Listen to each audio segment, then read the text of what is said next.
look who it is. Hello, my lovely dearies. It's so good to see you again.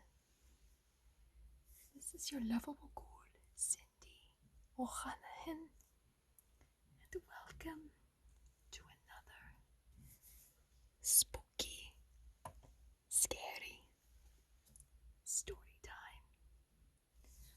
Also,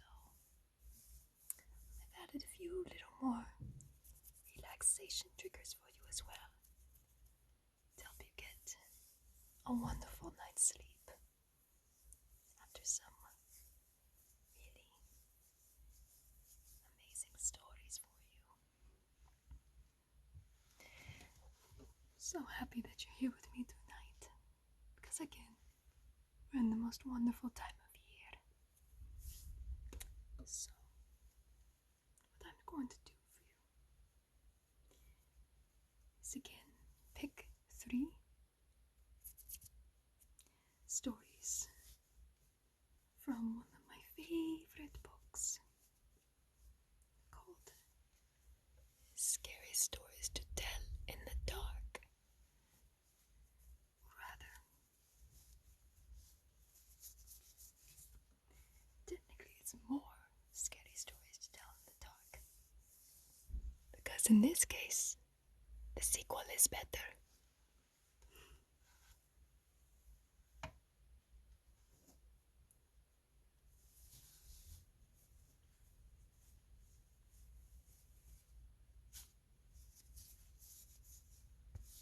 So, just sit back,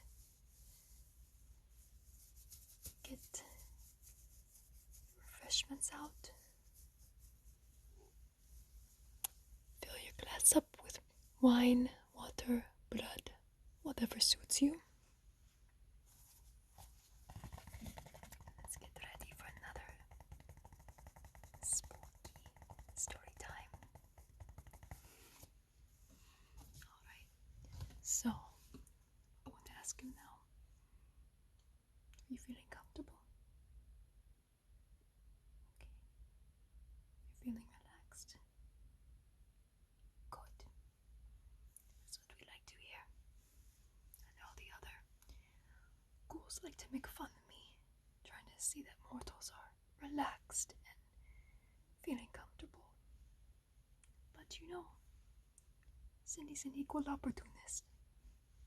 I like to see that all beings are happy and feeling relaxed. So, let's see. What are some stories that I could tell to my lovely dearies for tonight? During our little sequel. Aha! Here we go. So, the first story tonight is One Sunday Morning. Ida always went to the 7 o'clock Sunday morning service at her church. Usually she heard the clanging of the church bells while she was eating breakfast. But this morning she heard them while she was still in bed. That means I'm late, she thought. Ida jumped out of bed, quickly dressed, and left without eating or looking at the clock. It was still dark outside, but it usually was dark at this time of year. Ida was the only one on the street. The only sounds she heard were the clatter of her shoes on the pavement. Everybody must already be in church, she thought. Ida took a shortcut through the cemetery. Then she quietly slipped into the church and found a seat. The service had already begun. When she caught her breath, Ida looked around. The church was filled with people she had never seen before. But the woman next to her did look familiar. Ida smiled at her and said, "It's Josephine Kerr," she thought. But she's dead. She died a month ago. Suddenly, Ida felt very uneasy. She looked around again, and as her eyes began to adjust, in the dim light, Ida saw some skeletons in suits and dresses. This is a service for the dead, Ida thought. Everybody here is dead except me. Ida noticed that some of them were staring at her. They looked angry, as if she had no business there. Josephine Kerr leaned toward her and whispered, "Leave right now, after the benediction, if you care for your life." While the service came to an end, the minister gave his blessing. "The Lord bless you and keep you," he said. "The Lord make his face to shine upon you." Ida grabbed her coat and walked quickly toward the door. When she heard footsteps behind her, she glanced back. Several of the dead were coming toward her. Others were getting up to join them. "The Lord lift up his countenance to you," the minister went on. Ida was so frightened she began to run. Out the door she ran, with a pack of shrieking ghosts at her heels. "Get out!" one of them screamed. Another shouted, "You don't belong here!" and ripped her coat away. As Ida ran through the cemetery, a third grabbed her hat from her head. "Don't come back!" it screamed and shook its arm at her. By the time Ida reached the street, the sun was rising and the dead had disappeared. Did this really happen? Ida asked herself. Or have I been dreaming? That afternoon, one of Ida's friends brought over her coat and hat, or what was left of them. They had been found in the cemetery, torn to shreds.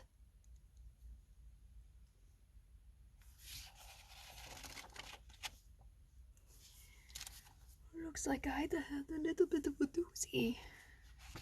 I'm sure she'll think twice about going to certain services in the future. I'm sure you can all agree. Now this next one, really like this one. Because, you see, your Sindy is an animal lover. Very, very much. Both dead and living. And this story is called The Cat's Paw.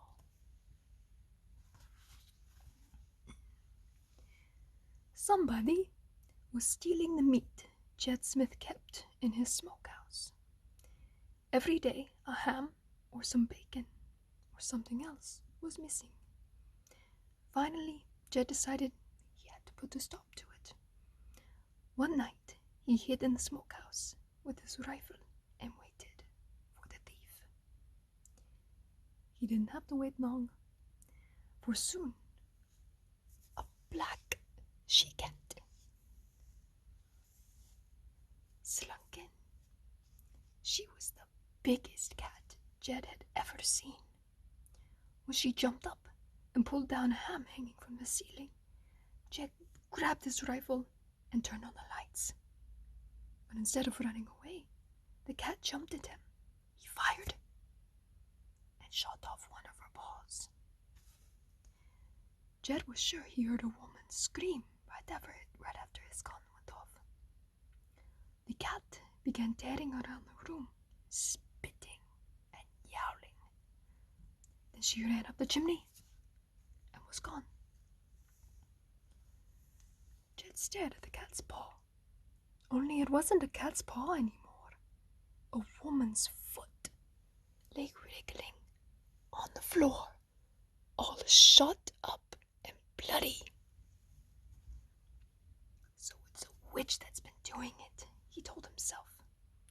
Just then, one of Jed's neighbors, a fellow named Burdick, came racing down the road to get the doctor. His wife's foot had been shot in an accident, he told Jed.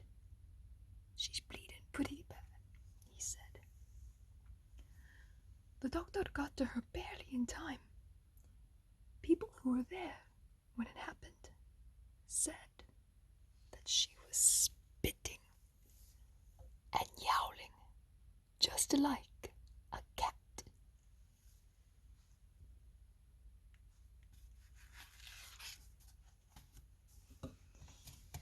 So I feel like with that one, we must tell ourselves and remind ourselves that you never know. You might be lurking in your smokehouses. And every creature just needs a little bit of food every now and then. Even if it is a witch that's turned into a cat.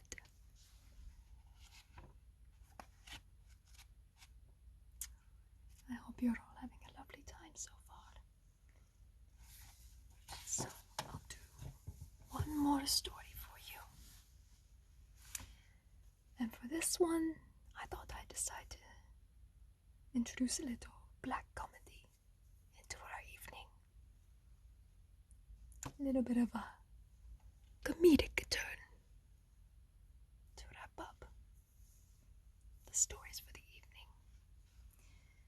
So this one is called The Brown Suit. A woman came to the funeral parlor to see her husband's corpse. "You did a good job," she said to the undertaker. "He looks just the way he always looked. Except for one thing. My husband always wore a brown suit, but you have him dressed in a blue suit." "That is no problem," said the undertaker. "We can easily change it." When she returned later, her husband was wearing a brown suit. "Now, he looks just the way he always did," she said. "I know you went to a lot of trouble." "It was no trouble," he said. "As it happened, there is a man here who was wearing a brown suit, and his widow felt that blue would be better. He is about your husband's size, so we gave him the blue one and gave your husband the brown one." "Even so," she said, "changing all that clothing was a big job." "Not really," said the undertaker. "All we did was exchange their heads."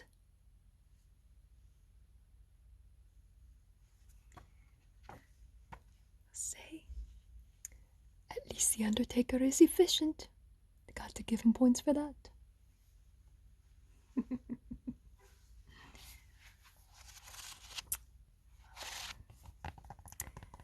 So I thought you all might enjoy these wonderful stories tonight. And Cindy's feeling a little bit silly tonight, so that's why I included that last one for you. And now,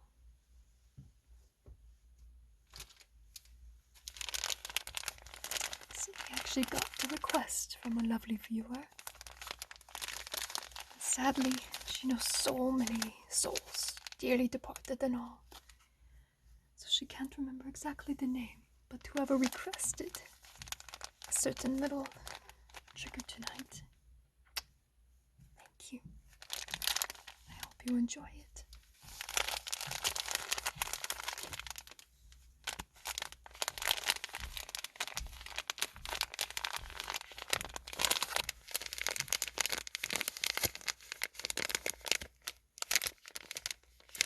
As we approach All Hallows Eve, the nights grow colder and shorter and darker.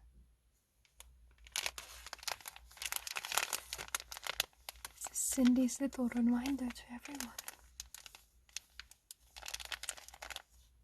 to still always be safe and keep your head about you, unless You're a headless horseman. In that case, have your horse do it for you.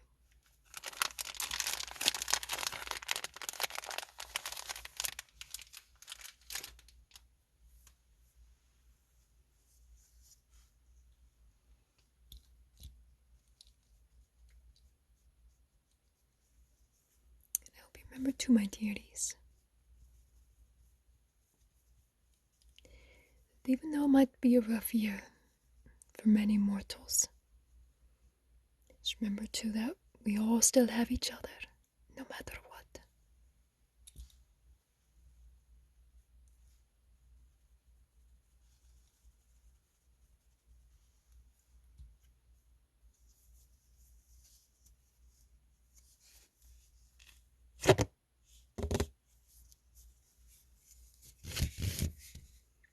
Sindy likes to use this when she's moving to different realms within our planes of existence. Whether that be helping to carry lost souls to the land of the dead, or whenever I take leave of absence, I want to take a little vacation and go see what funny antics humans get up to. This is special tape that I use to make sure all my belongings stay with me, no matter what. I'm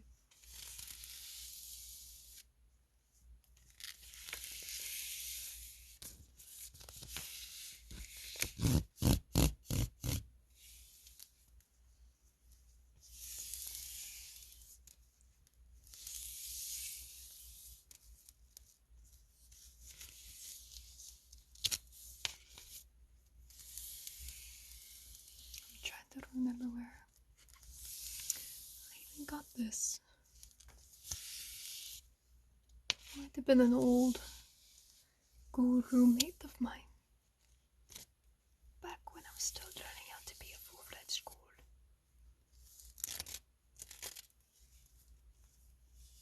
So, got that one.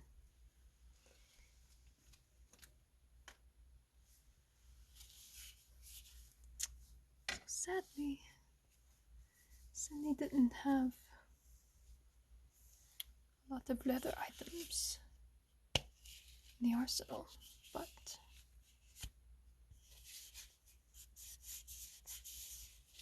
this is close enough, so there you go.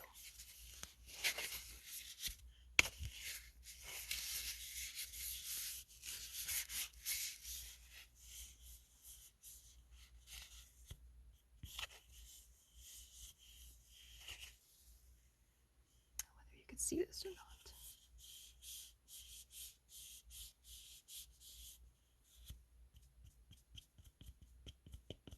Oh man,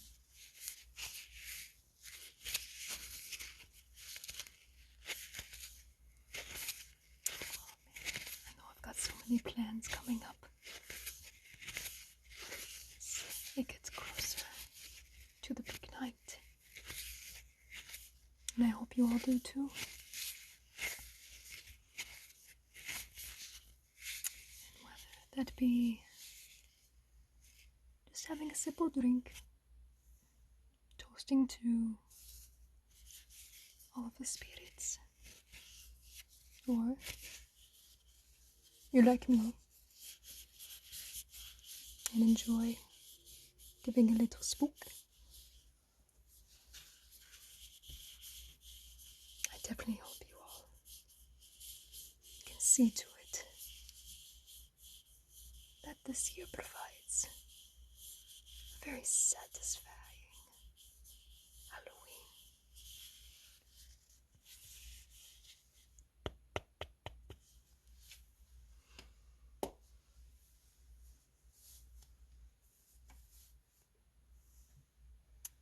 And a cool course, I always have.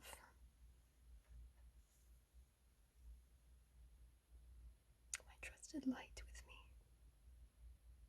And this is probably the one item that I always make sure to have with me, no matter where I go. The funny thing is, the realm that I originated from, despite what many of you might think, all of us ghouls actually need our own personal nightlight. The moment we're created, not only do we appear, but we're also given our own light to carry with us.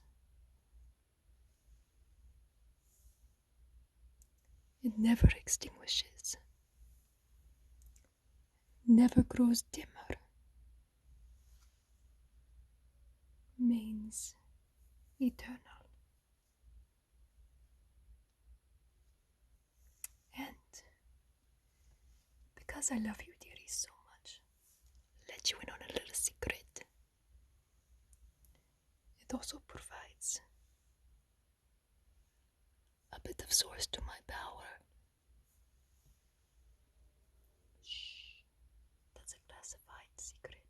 Don't tell anyone else, okay?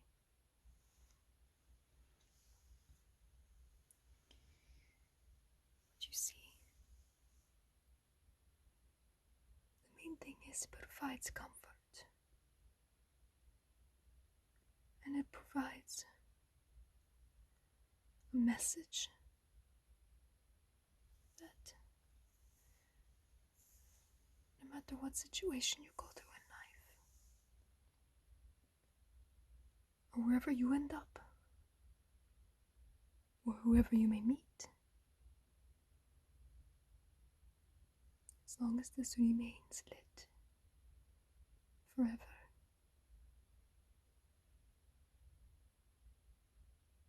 everything's going to be okay.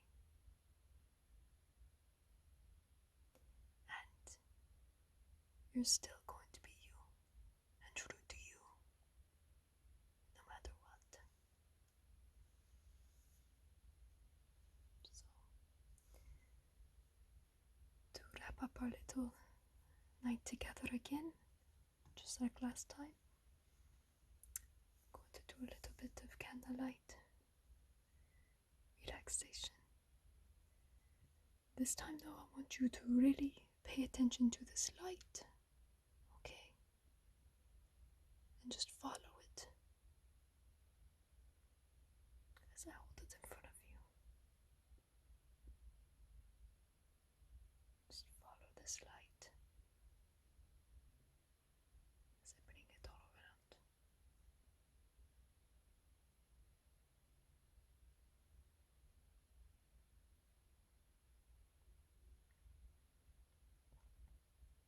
With this, with that concentration,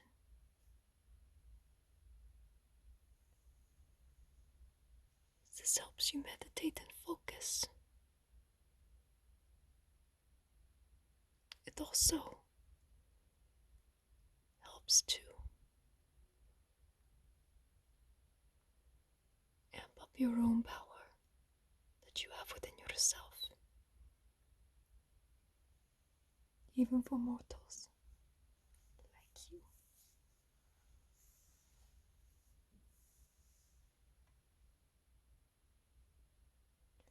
Once you have that focus in you, and your body, mind, and soul become centered as one, I think you'll realize just how connected that you can become, not only with yourself, but with the universe as a whole.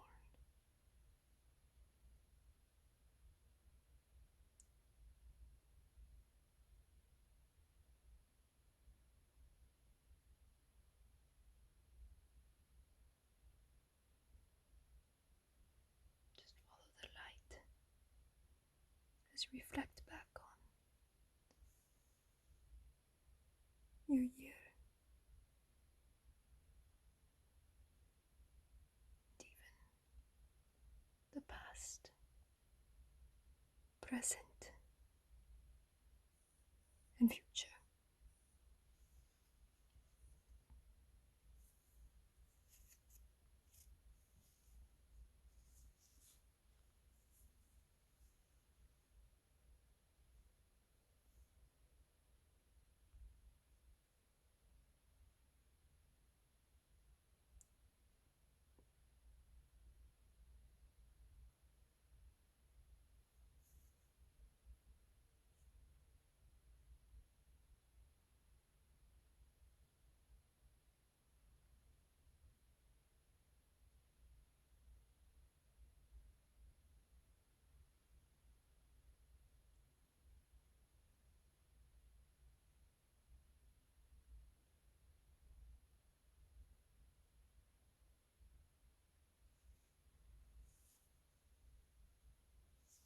To wrap this up now, I'm just gonna do little pointer. So do 1, 2, 3, 4, 5.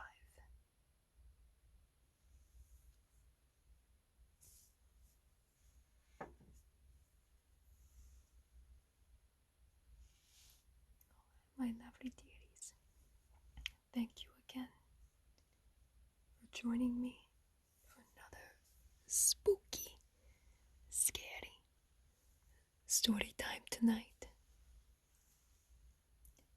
Sindy always enjoys having you join her. So, hope you're feeling relaxed now. Hope you're feeling comfortable and a little bit spooked out.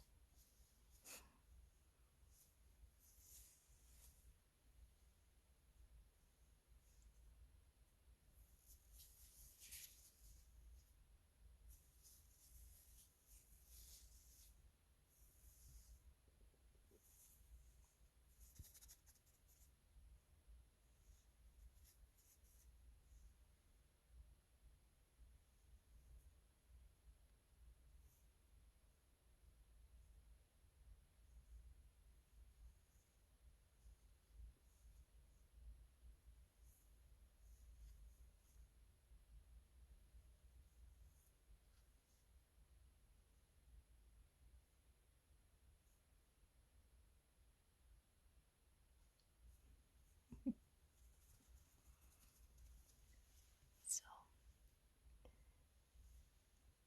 as we go ahead and sign off for tonight, just remember to take it easy. Enjoy the rest of this beautiful spooky month as we come on up very, very soon to All Hallows Eve. And hopefully again, I will see you all very, very, very soon to celebrate some more spooky.